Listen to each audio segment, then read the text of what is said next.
She satisfying was standing in the elevator, holding a box of her belongings, her desk plant, a coffee mug, and the shattered pieces of her dignity. 2 years, 2 years of giving everything to this company, and in less than 5 minutes, her boss had looked her in the eye and said, "You're fired. Security will escort you out." No warning, no explanation, no chance to defend herself, just done. But here's the thing. Her boss, the man who just humiliated her in front of 50 employees, had no idea who she really was. He didn't know that the woman he just threw away like garbage was worth more than his company, his building, and his entire bloodline combined. And he definitely didn't know that in exactly 17 days, he was supposed to marry her. This is the story of Solène Achterberg, a woman who hid her billions to find something money couldn't buy, and instead found the ultimate betrayal. Solène was born into power. Her father, Victor Achterberg, was worth $11 billion, and Solène was his only heir. But she never wanted it, any of it. She watched her mother die young, stressed and lonely in a mansion full of staff, but empty of love. She watched her father bury himself in work, becoming a stranger in his own home. And she made a promise to herself. She would never let money destroy her the way it destroyed them. So on her 23rd birthday, she did something unthinkable. She disappeared. Changed her last name to Mercer, moved to Chicago, rented a tiny apartment in Wicker Park, and got a job as a junior analyst at a marketing firm. No private jets, no black cards, no security detail, just Solène, ordinary, anonymous, free. The company was called Horizon Media International, and it was run by a man named Do-Yoon Kwon. Do-Yoon was 34. Self-made, the son of Korean immigrants who had built nothing into everything. They called him the executioner, because if you made a mistake, you were gone. No second chances, no appeals, just erased. Solène had never met him. He stayed on the 40th floor. She stayed in the cubicle farm below. 2 different universes. But she heard the whispers. He fired his last assistant for bringing him the wrong coffee. He made a VP cry in front of the entire board. He hadn't smiled since 2019. Solène didn't care. She wasn't there for him. She was there to prove, to herself, that she could build something with her own 2 hands. And for 22 months, she did. She outworked everyone. First to arrive, last to leave. She learned every system, every client, every strategy, and slowly she started to rise. Her supervisor, a woman named Priya, noticed, "You're different, Solène. Most people here just want a paycheck. But you actually care." Solène smiled. "I just want to earn my place." "You already have." Life was good, simple, real. Until the day everything shattered. It started with an email, a message from Do-Yoon's executive assistant. "Mr. Kwon wants to see you, 40th floor, immediately." Solène's heart raced. She had never been summoned to his office. Nobody had, unless they were being fired. She straightened her blouse, took a breath, and stepped into the elevator. The 40th floor was different. Quiet, immaculate. The air smelled like money and fear. She walked past the reception desk, past the empty waiting area, and stopped in front of 2 massive black doors. She knocked. "Enter." The office was enormous. 2 floor-to-ceiling windows overlooking the Chicago skyline, minimalist furniture, a single orchid on the windowsill, and behind the desk, Do-Yoon Kwon. He didn't look up. He was reading a document, pen in hand, like she didn't exist. "Sit." She sat. 30 seconds of silence. 45. Then, "Do you know why you're here?" "No, sir." He finally looked up. His eyes were cold, calculating like he was measuring her soul. "The Wexler campaign, $3 million. Our biggest client this quarter." Solène nodded. "I worked on the analytics team." "I know what you worked on." He cut her off. "What I want to know is why the final presentation was missing critical data." Solène froze. "Missing data?" "Sir, I submitted everything 2 weeks early. I have confirmation receipts. Those receipts show your login deleting the files 48 hours before the presentation." "That's impossible." He stood slowly, walked around the desk, and stopped inches away from her. "Are you calling me a liar?" "I'm saying I didn't do it. Someone is setting me up." He laughed, cold, dismissive. "That's what they all say right before security escorts them out." Solène stood, faced him directly. "I have worked here for nearly 2 years. Perfect record, not a single complaint. And you're going to fire me without even investigating?" "I don't need to investigate. The evidence is clear." "The evidence is fabricated." He tilted his head. "You have a lot of confidence for someone who's about to be unemployed, and you have a lot of arrogance for someone who's about to make the biggest mistake of his career." Silence. His eyes narrowed. Something flickered across his face, but it disappeared before she could read it. "Get out. Do-yeon. It's Mr. K-won, and you're fired. Security will escort you downstairs." Solène didn't move. "You'll regret this." He smiled, thin, cruel. "I sincerely doubt that." She turned and walked out, her head held high, her back straight, even as her heart crumbled into 1,000 pieces inside her chest. Security was waiting at her desk, 2 men in black suits, standing like statues. Her co-workers watched in silence. Some looked away, some whispered, or nobody defended her. Nobody even tried.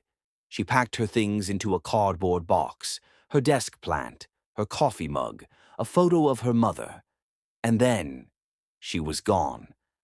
The elevator doors closed, and Solène stood there, alone, watching the floors count down, 40, 39, 38.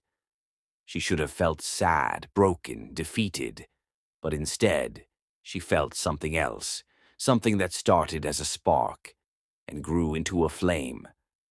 Rage. Because Solène Achterberg was not the kind of woman who stayed down. She was the kind of woman who got back up and burned everything to the ground. But here's the twist. The thing she didn't know yet. The thing that would change everything.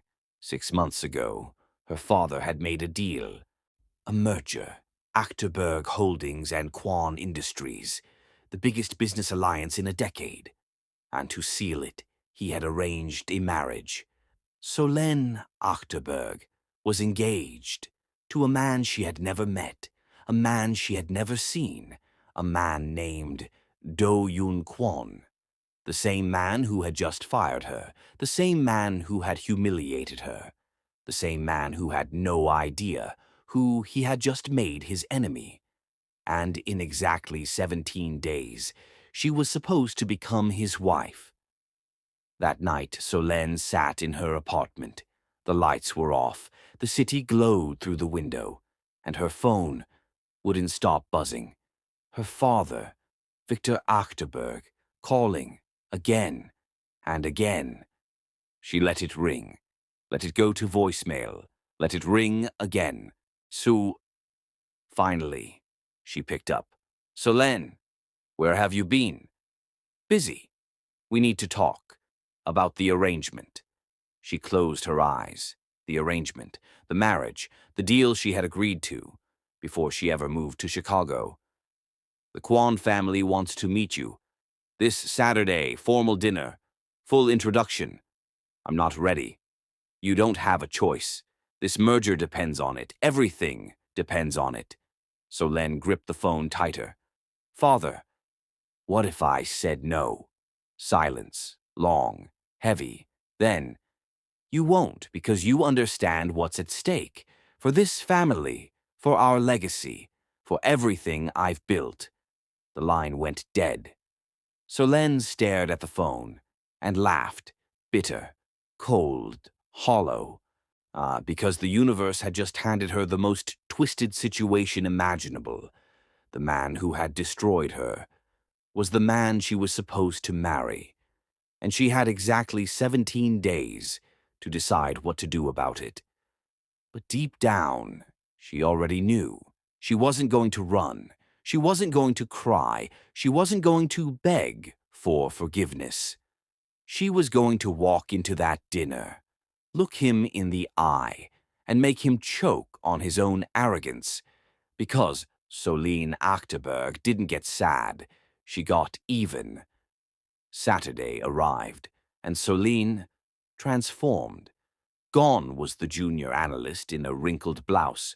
Gone was the woman who had packed her belongings into a cardboard box. In her place, a queen. She wore a floor-length black gown. She custom-fitted, slit up the thigh. Her hair swept into an elegant updo, diamonds at her ears, her mother's diamonds, and heels that could double as weapons. She looked in the mirror and barely recognized herself.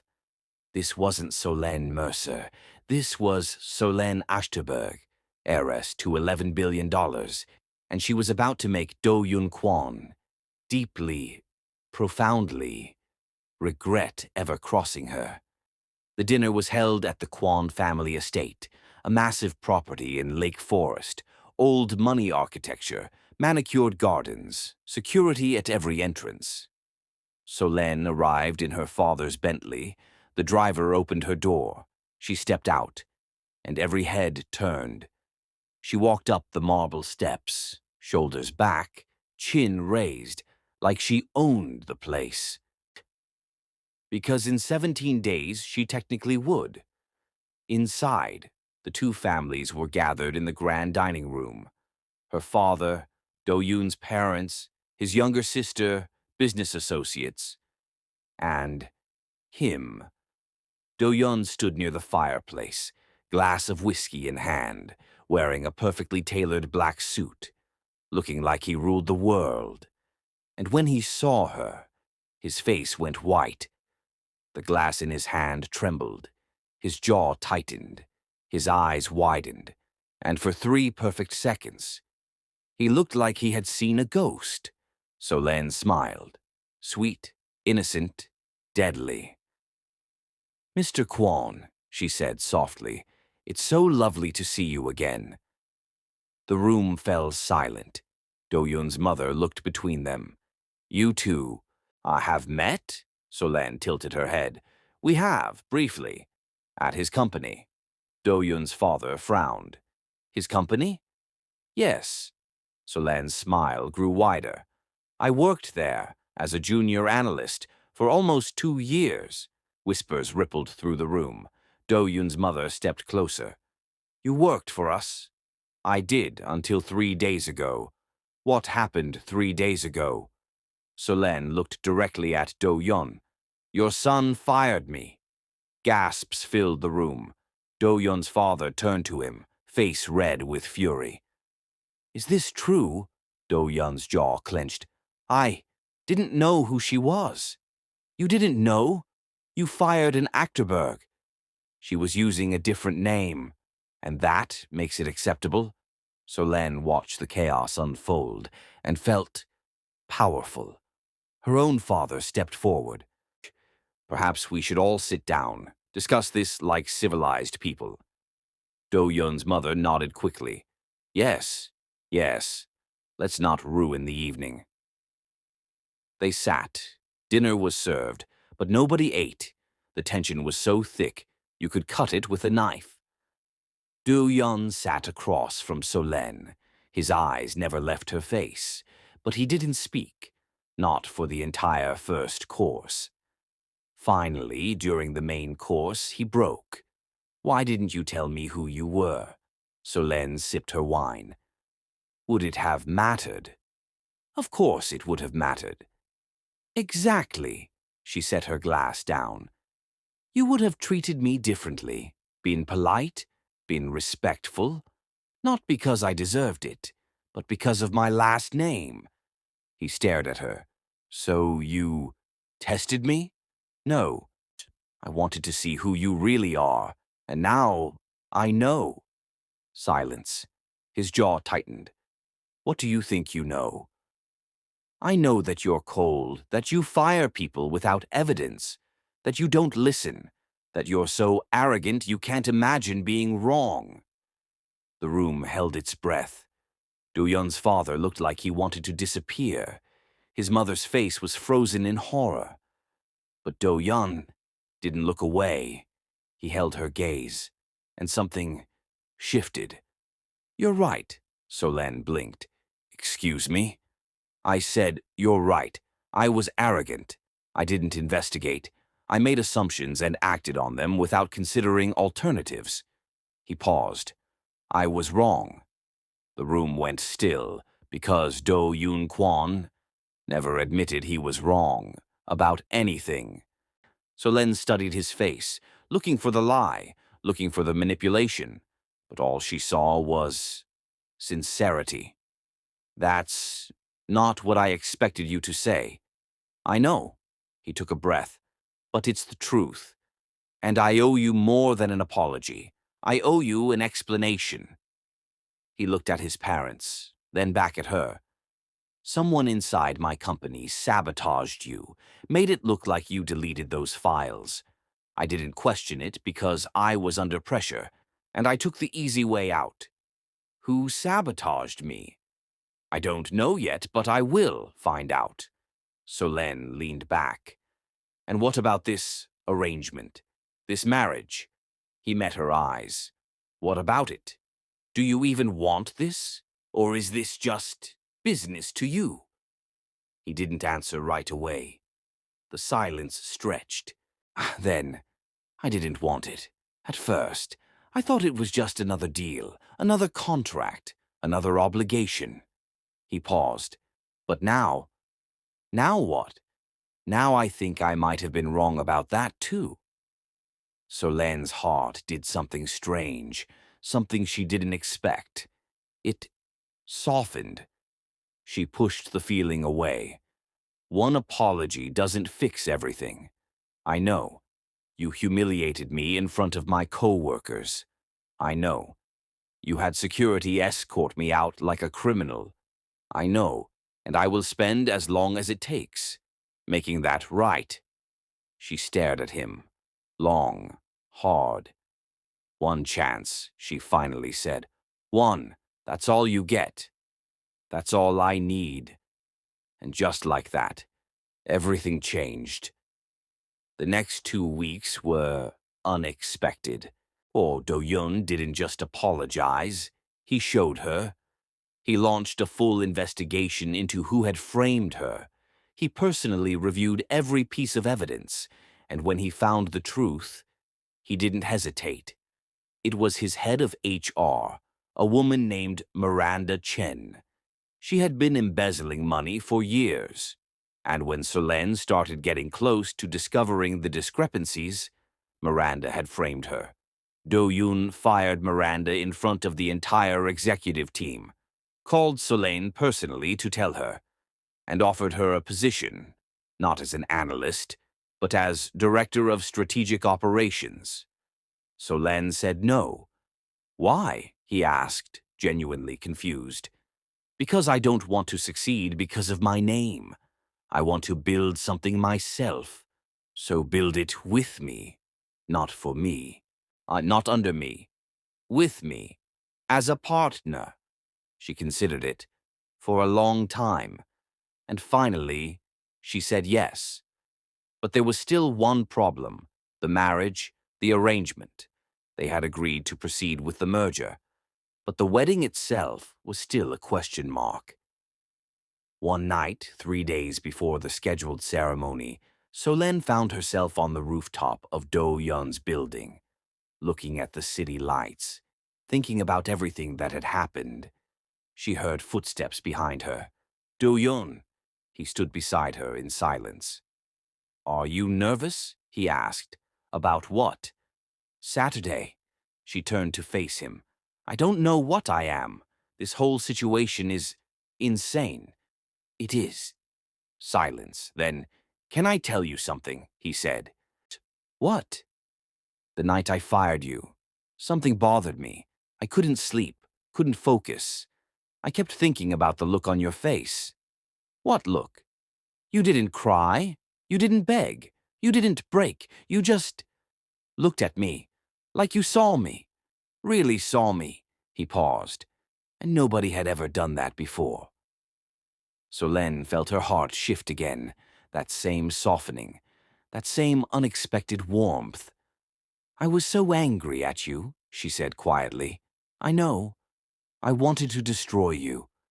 I know that too. But now—" She stopped. He waited. "Now I don't know what I feel." He stepped closer. "Then let's figure it out. Together. Not because of some arrangement. Not because of our families. Because we choose it." She looked into his eyes.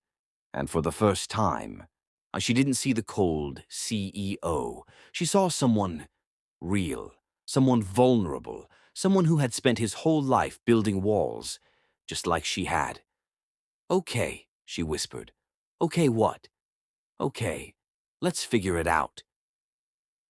Saturday arrived. The wedding. But it wasn't the grand spectacle everyone expected. No cathedral. No 500 guests. No media circus. Just a small ceremony on the rooftop where they had talked. Their parents, a few close friends, and the Chicago skyline as their witness. Solen wore white, simple, elegant, her mother's diamonds at her ears. Do-yeon wore black, sharp, perfect. But his eyes were soft. They stood facing each other, and when it was time for vows, Do-yeon spoke first. I was taught that marriage is a contract, a business deal, a strategic alliance, and for most of my life, I believed that." He paused. "But then I met you, and you terrified me." Soft laughter from the guests. "Not because of your family, not because of your money, but because you saw through me. You didn't let me hide behind my position or my power. You called me out. You challenged me. You made me better." He took her hand. "I don't deserve you, but I promise. I will spend every day trying to." Solen felt tears prick her eyes, but she didn't let them fall. "Not yet." "My turn," she said softly. He nodded. "I spent my whole life running from my name, from my family, from everything I thought would trap me. I wanted to be ordinary, to prove I could build something without the Achterberg fortune." She took a breath. "And then you fired me." More laughter. "You humiliated me, threw me out, made me feel like nothing." Her voice softened. "But somehow that became the best thing that ever happened to me, because it brought me here, to this moment, to you."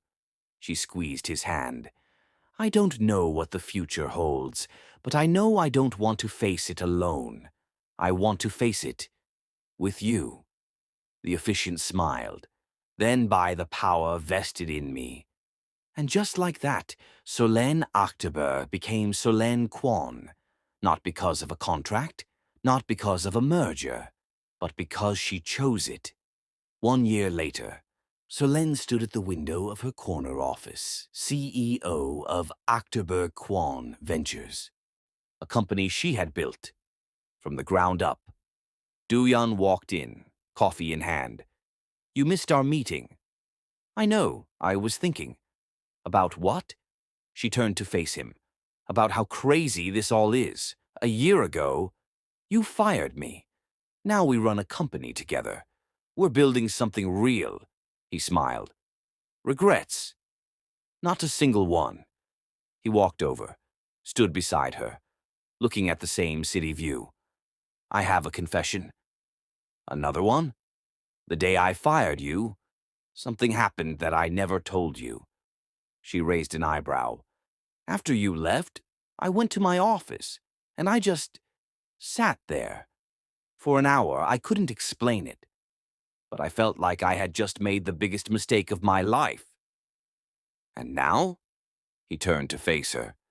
Now I know I was right, and it was the biggest mistake of my life, but it was also the best decision, because it led us here. Solen smiled. You really need to work on your romantic speeches. I'm trying. Try harder. He laughed and pulled her close. I love you, Solen Kwon. I love you too, Do-yun. And there, in the corner office of the empire they had built together, two people who should have been enemies became everything to each other. Not because of family, not because of money, not because of power, but because they chose each other every single day. If this story moved you, drop a comment below. Tell me, have you ever turned your worst moment into your greatest victory? And don't forget to subscribe and hit that notification bell. Because the next story might be about you.